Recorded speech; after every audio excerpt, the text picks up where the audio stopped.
Well, in one way, I'm pleased because I was here yesterday urging backbench Tory MPs to rebel, and about 100 of them did. So that, I suppose, in one way is good, although when you think about it, we have a parliament of 651 MPs, and only 126 from across all the parties were prepared to stand up against vaccine passports, which, as I explained yesterday, are not only a massive intrusion in terms of our personal freedoms, also they open the door to vaccine passports next being used for pubs and goodness knows where else, but they don't actually work because you may not have been jabbed for months, but you have a vaccine passport. Far better, if we really want to stop things, to have a lateral flow test. And I was amused overnight to see that Carlisle Football Club are reducing home crowd capacity to 9,999 to get round these ridiculous regulations.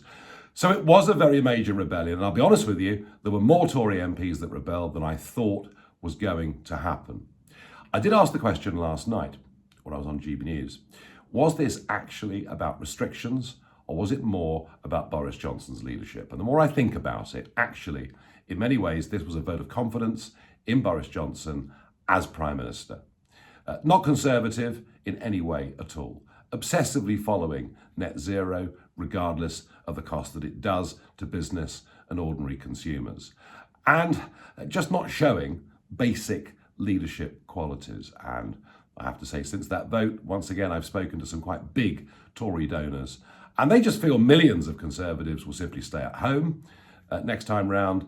And who knows what reform or somebody else could do in that space. Certainly grow from where they are now. So it was a vote of confidence in Boris Johnson.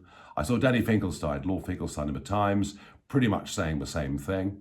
No one's yet really broken cover and said, look, it really is time for him to go. Some have come close.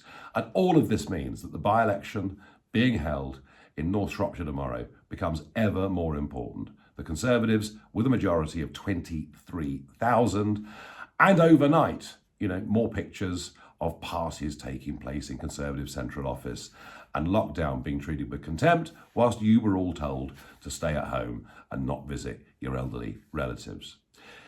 It was a vote of confidence in Boris Johnson. It is without a doubt the beginning of the end. How long this goes on for, I don't know. Normally leaders can cling on much longer than you think, but a big decisive loss tomorrow in that North Shropshire by-election will say to Tory MPs, this man who was the great electoral asset, and he certainly was standing for London Mayor, and he certainly was in 2019, if he's become a liability, then things could move more quickly than anyone perhaps can even imagine. All I can say is well done to the 126 that stood up, but it's still a very small percentage, and our liberties and our freedoms are under threat, frankly, still as never before.